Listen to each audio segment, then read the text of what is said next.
Hello students, this is GS Global Institute. Welcome to our free online classes. I hope you all are going good and you are safe at your home too. I know we can't go outside our home right now, but you should not break the link between your IELTS classes too. So, in today's lesson, I am going to teach you how to solve label the diagram questions in reading module of your IELTS examination. Okay, but before that, if you have not subscribed our channel yet, please press subscribe button, and if you want to get updates from our channel, press bell icon too. So students, many of you have problem in the questions such as label the diagram. Here in this lesson I am going to tell you how you can solve such kind of questions. Okay, so whenever you are given such kind of questions in your IELTS reading module, what you have to do is read the question carefully. Okay, बहुत बार ऐसे होता है कि हम सोचते हैं कि ये विद द फ्लो आएंगी चीज़ें, लेकिन ये फ़्लो के साथ नहीं आती हैं. कई बार ये किसी भी रैंडम ऑर्डर में भी हो सकती हैं. Okay, so you have to take care that you understand the paragraph accurately, appropriately. Okay, क्योंकि इस तरह के जो क्वेश्चंस होते हैं लेबल द डायग्राम वाले, ये आपको पता भी नहीं चलता कि पैसेज में कहाँ और कैसे लिख दिए गए. ठीक है, सो अब हम इस पैसेज को सॉल्व करेंगे और मैं आपको बताऊंगी कि आपने कैसे जो है वो फाइंड आउट करना है इस तरह के क्वेश्चंस को. ओके, सो सबसे पहले हम इसकी स्टेटमेंट को अच्छे से रीड करेंगे. So what is written in the statement? The diagram below illustrates the information provided in paragraph B to F of the reading passage 1. ठीक है, सो ये जो नीचे दी गई डायग्राम है ये बेसिकली रीडिंग पैसेज 1 में जो भी बी से एफ पैराग्राफ्स हैं. ठीक है, क्वेश्चन को रीड करना क्यों इम्पॉर्टेंट है? क्योंकि जैसे यहाँ पे दिया गया है कि ये बी से एफ पैराग्राफ के बीच में वेरी करेगी, तो कई बार हम अपना आंसर जो है वो ए पैराग्राफ में से ढूंढते रह जाते हैं. ठीक है, इसीलिए स्टेटमेंट को रीड करना, क्वेश्चन को रीड करना बहुत इम्पॉर्टेंट होता है. Okay, complete the labels on the diagram with an appropriate word or word. use no more than 3 words. ठीक है, आपको 3 वर्ड से ज़्यादा भी यूज़ नहीं करने हैं. ठीक है, ये जो कंडीशन होती है ये भी हमें क्वेश्चन से ही पता चलती है, सो इसलिए उसको रीड करना इम्पॉर्टेंट है. For each space, write your answer in the boxes 7 to 11 on your answer sheet. ठीक है, सो हमें जो है यहाँ पे एक एग्जाम्पल दी गई है. Example, current real life data collected during research. ठीक है, सो दूसरी चीज़ हमने क्या स्पॉट करनी है? हमने सबसे पहले इस क्वेश्चन में से हमारे कीवर्ड्स को फाइंड आउट करना है. ठीक है, जब हम कीवर्ड्स को फाइंड आउट कर लेंगे फिर हमें पैसेज में से उस चीज़ को लोकेट करना भी आसान हो जाता है. ठीक है, जैसे जो हमारा कीवर्ड एक यहाँ पे है that is spoken corpus computer, यानी कि किसी कंप्यूटर की बात होगी तब हमें इन दो क्वेश्चंस के आंसर मिलेंगे. ठीक है, सो एक चीज़ आपने ध्यान रखनी है कि ज़रूरी नहीं है कि जो क्वेश्चन है वो आपको पैसेज में से एज इट इज़ मिलेगा. ठीक है, उनके वर्ड्स जो है वो वेरी हो सकते हैं. जैसे कि यहाँ पे लिखा गया है द पोर्ट्रेयल ऑफ फीलिंग्स, यानी कि पोर्ट्रेयल का मतलब क्या होता है? दिखाना. ठीक है, एक्सप्रेस करना. Okay, so portrayal means express of feelings through dash. ठीक है, कि फीलिंग्स को एक्सप्रेस किया जाएगा थ्रू किसी चीज़ के.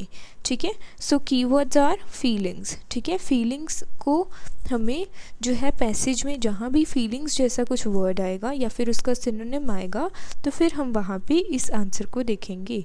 ठीक है, एक चीज़ आपने ध्यान रखनी है कि लेबल द डायग्राम जो क्वेश्चंस होते हैं उनके अंदर हमारे पास कई बार वर्ड्स जो हैं वो एज इट इज़ नहीं यूज़ किए जाते. ठीक है, this is where I will trick you. ठीक है, फिर आगे का क्वेश्चन देखें, डेटा फ्रॉम रिटन कॉर्पस. ठीक है, data from dash written corpus. ठीक है, सो यहाँ पे रिटन कॉर्पस जो है वो और डेटा जो है ये दोनों कीवर्ड्स हैं. ठीक है, बट एक चीज़ हमने ध्यान रखनी है कि ये वाला जो क्वेश्चन था ऊपर वाला दिस वन, ठीक है, that was connected to spoken corpus computer. और जो ये क्वेश्चन है data from dash written corpus, वो जहाँ पे लैंग्वेज एक्टिवेटर की बात आएगी वहाँ पे होगा। ठीक है, सो ये कहाँ से हमें पता चला, एरो से पता चला कि कौन सी चीज़ किसके साथ कनेक्टेड है। ठीक है, सिमिलरली यहाँ पे क्या है, keywords and dash. So keywords is a keyword here basically, most frequently used dash of words. ठीक है, so words is a keyword here. Then is difference between written and dash use. So here the keyword is difference. ठीक है, सो ये सारे connected हैं language activator के साथ। और जो ऊपर वाला क्वेश्चन है that is connected to the spoken corpus computer. अब हम चलते हैं हमारे पैसेज के ऊपर, जिसके अंदर हमने साथ साथ पैसेज को रीड करना है और साथ साथ हम इन क्वेश्चंस को आंसर करेंगे। So now let us have a look on the passage. So अब हम चलते हैं हमारे पैसेज की तरफ। सबसे पहली जो चीज़ होती है वो होता है पैसेज के हेडिंग को रीड करना। ठीक है, पैसेज का हेडिंग क्या कहता है, spoken corpus comes to life. Corpus का मतलब क्या होता है, जब हमारे पास बहुत सारा कंटेंट, स्पेसिफिकली जब इंग्लिश की डिक्शनरी का कंटेंट कंपाइल कर दिया जाता है, इकट्ठा कर दिया जाता है, तो उसको कॉर्पस बोला जाता है। ठीक है, so spoken corpus comes into life, यानी कि ये जो हम कंपाइलिंग द थिंग्स वाली बात करते हैं, जो हम डिक्शनरी की बात करते हैं, वो रिटन तो हमारे पास होती ही है। ठीक है, लेकिन वो चीज़ स्पोकन जो है वो लाइफ में आई, उसके बारे में ये आर्टिकल गिवन है। ठीक है, अब जो हमारे क्वेश्चंस हैं, जैसे हमने स्टेटमेंट में रीड किया था कि वो बी से एफ तक वेरी करेंगे, सो हम डायरेक्टली बी पैराग्राफ से भी स्टार्ट कर सकते हैं। ठीक है, अदरवाइज़ अगर हमारे पास बाकी के क्वेश्चंस भी हमने अटेम्प्ट करने होते तो फिर हम स्टार्टिंग से ही उसको रीड करते, लेकिन यहाँ पे हम बी पैराग्राफ से उसको स्टार्ट कर सकते हैं। Okay, so now let us have a look on the B paragraph. For the first time, dictionary publishers are incorporating real spoken English into their data. ऐसा पहली बार हुआ कि डिक्शनरी के जो पब्लिशर्स थे उन्होंने रियल स्पोकन इंग्लिश को भी अपने डेटा के अंदर इनकॉर्पोरेट किया, मतलब इंक्लूड किया। It gives lexicographers access to more vibrant. Lexicographers कौन होते हैं, वो लोग जो डिक्शनरी को लिखते हैं। ठीक है, access to more vibrant up to date vernacular language. So इस तरह उन्होंने उनको एक्सेस दी, किसने दी, लेक्सिकोग्राफर्स को एक्सेस दी more vibrant up to date vernacular language के ऊपर, मतलब लैंग्वेज के अलग अलग फीचर्स के ऊपर, which has never really been studied before, जो पहले कभी भी स्टडी नहीं किया गया था। In one project, 150 volunteers each agreed to discreetly tie a Walkman recorded to their waist and leave it running for anything up to 2 weeks. So एक project conduct किया गया जिसके अंदर 150 वॉलंटियर्स थे जिन्होंने अपने वेस्ट के ऊपर एक वॉकमैन को टाई किया। Walkman is a kind of radio जो पहले यूज़ किया जाता था। रेडियो इज़ समथिंग जहाँ से आप सुनते हो। ठीक है, मतलब आप रेडियो ऑन करते हो और आप जो भी चैनल पे टेलीकास्ट हो रहा होता है वो आप सुनते हो। वॉकमैन एक तरह से वॉकी टॉकी होता है जिसके अंदर जो चीज़ें हैं आसपास की वो रिकॉर्ड होती जाती हैं। ओके, सो उन्होंने अपनी वेस्ट के ऊपर वॉकमैन को टाई किया, leave it running for anything up to 2 weeks. वो 2 हफ्ते तक उसको उन्होंने रिकॉर्डेड छोड़ दिया, मतलब वो चलता रहा। Every conversation they had was recorded. जो जो कन्वर्सेशन उनके आसपास हुई वो सब कुछ रिकॉर्ड हुआ। When the data was collected the length of the tape was 35 times depth of the Atlantic ocean. जब डेटा इकट्ठा हुआ तो उसकी जो डेप्थ थी, यानी कि जो रिकॉर्डेड चीज़ थी, क्योंकि ये स्पोकन कॉपस इकट्ठा कर रहे थे, यानी कि जो चीज़ बोली जा सकती है उस चीज़ का डेटा इकट्ठा कर रहे थे, तो इनको रिकॉर्ड करना पड़ा। लेकिन जो इनकी टेप्स थी वो 35 times depth of the Atlantic ocean थी, मतलब जितना अटलांटिक ओशन गहरा है उससे 35 टाइम्स उनके पास डेटा इकट्ठा हो गया। Terms of audio typist transcribed tapes to produce a computerized database to 10 million words। तो उन्होंने कंप्यूटराइज डेटाबेस की मदद से 10 मिलियन वर्ड्स जो है वो वहाँ पे बनाए। ठीक है, ऐड किए स्पोकन कॉपस के अंदर। ठीक है, फिर अब हम चलते हैं अगले पैराग्राफ के ऊपर, क्योंकि अभी तक हमें कोई भी जो है कीवर्ड इस पैराग्राफ के अंदर नहीं मिला है। ठीक है, this has been the basis. ये एक बेसिस रहा है along with an existing written corpus for the language activated dictionary। अब यहाँ पे आ गया लैंग्वेज एक्टिवेटर। ठीक है, लैंग्वेज एक्टिवेटर क्या था, हमारा कीवर्ड था। अब हम चलते हैं हमारे क्वेश्चन के ऊपर, वहाँ से हम रीड करेंगे कि हमारा क्वेश्चन क्या था, फिर हम यहाँ पे आके पैसेज में से उसको सर्च करेंगे।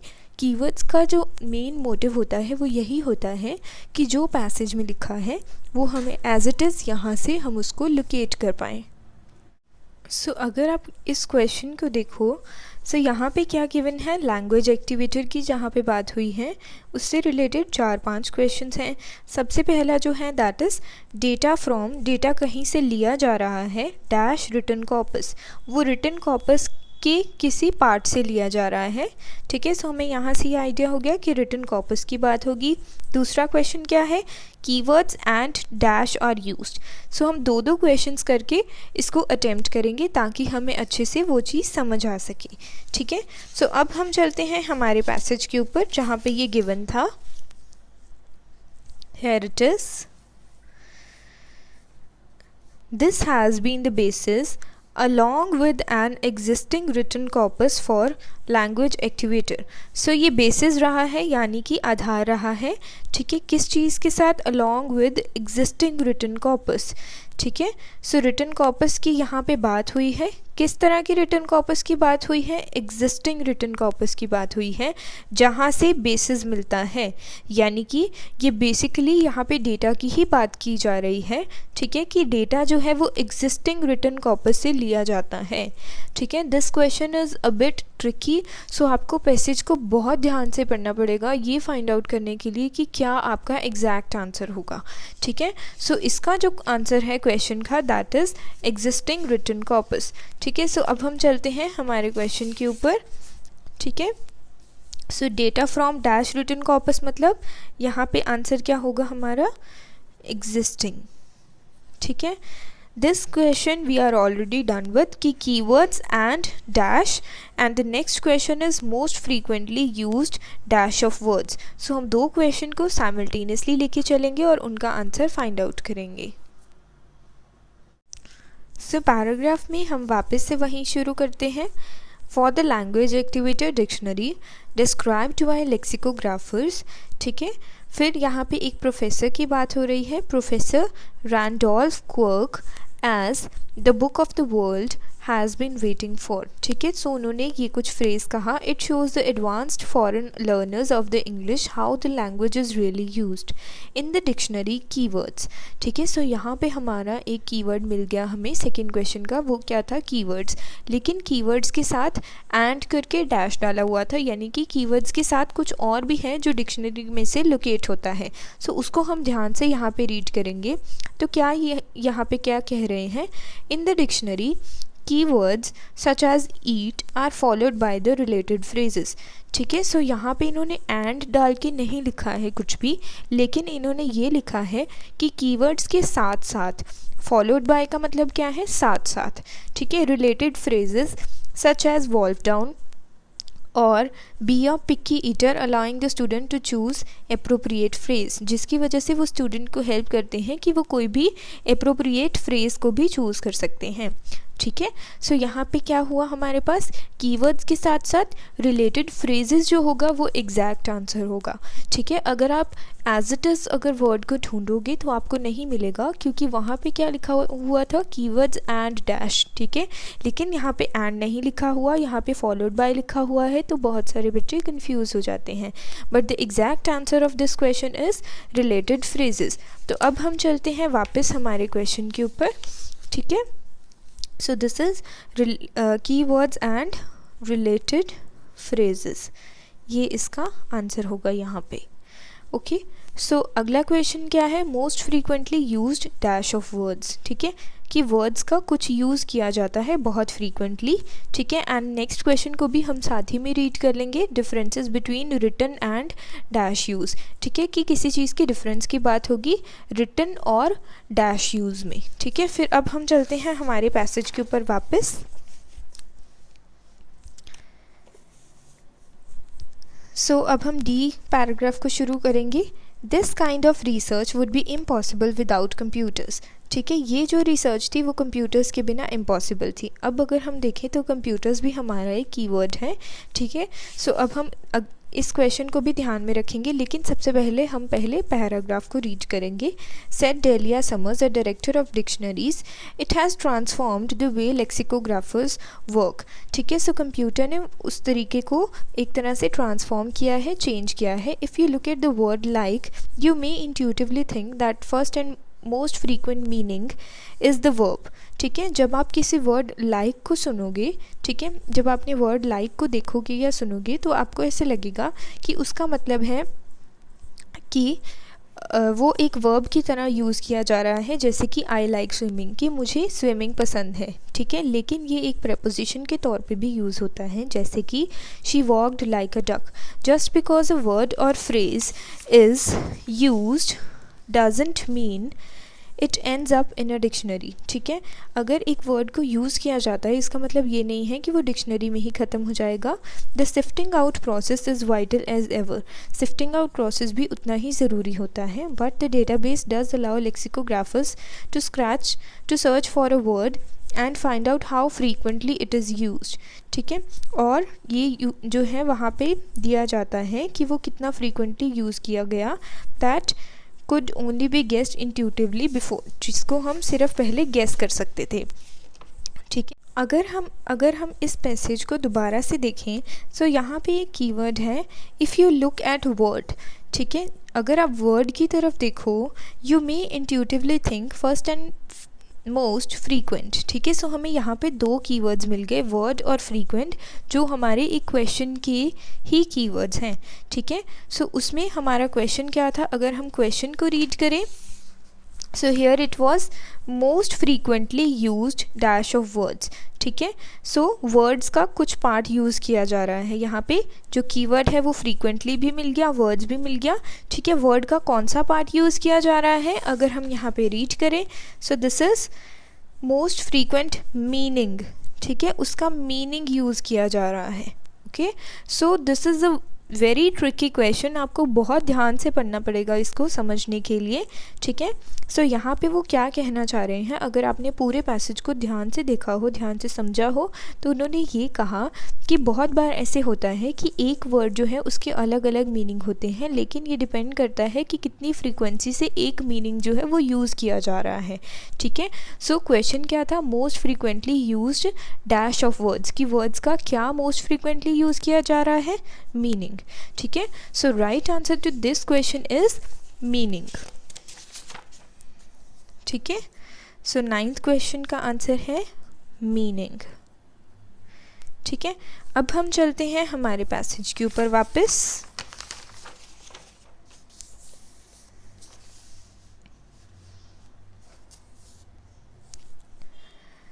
Researchers have found that written English works in a very different way to spoken English. ठीक है, अब यहाँ पे आ गया हमारा अगला कीवर्ड डिफरेंस।